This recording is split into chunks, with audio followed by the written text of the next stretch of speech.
More names seemingly derived from food were found as non-existent recipients of confidential funds of Vice President Sara Duterte's office, according to a lawmaker. House Deputy Majority Leader and La Union Representative Paulo Ortega V said the list of questionable names includes J. Kamote and Imee Marcos.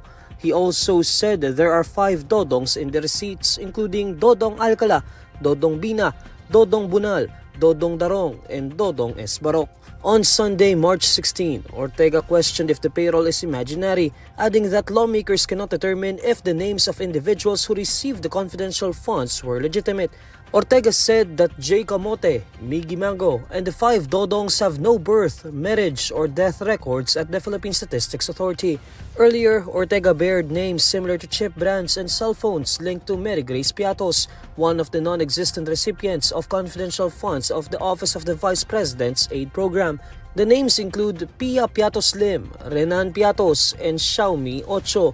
In December 2024, the House Committee on Good Government and Public Accountability submitted the names of 1,992 individuals linked to the alleged misuse of the OVP's confidential funds. Citing the PSA, Ortega said only 670 of the 1,992 names had a most likely match in PSA records.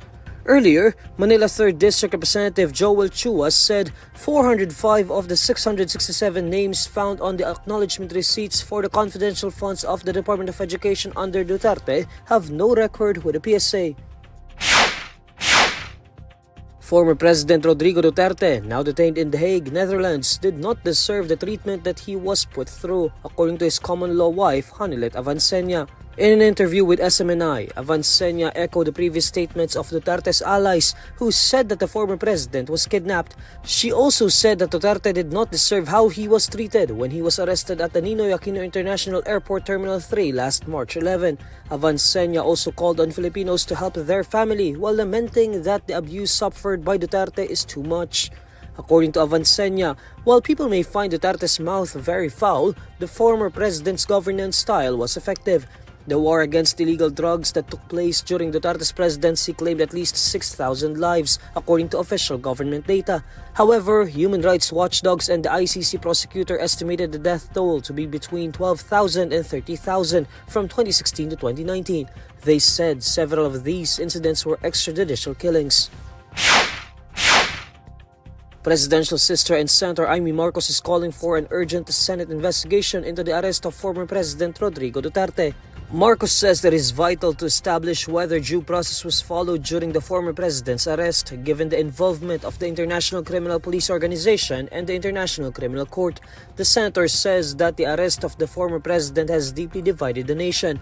Marcos says she would invite key officials of the Philippine National Police, the Office for Transportation Security, Department of Transportation, the Department of Justice, the National Security Council, and the Civil Aviation Authority of the Philippines to the public hearing. According to Marcos, there is a need to clarify policies governing the country's law enforcement agencies and their engagement with international tribunals. She says the country's sovereignty and legal processes must remain paramount. Duterte was arrested on March 11 by the power of an arrest warrant issued by the ICC. The warrant was based on the grounds of crimes against humanity he allegedly committed during his administration when he waged war against illegal drugs. Motorists will be greeted with another round of petroleum price rollbacks beginning March 18. In separate advisories on Monday, March 17, Sea Oil and Shell Pilipinas say the per-liter prices of diesel and kerosene would dip by 20 centavos and 40 centavos respectively. The prices of gasoline, meanwhile, will remain unchanged from last week. This marks the 3rd consecutive week of price drops. Industry sources previously estimated lower pump prices following U.S. President Donald Trump's decision to impose hefty tariffs on Canada, Mexico, and China, which they said could slow global economic growth.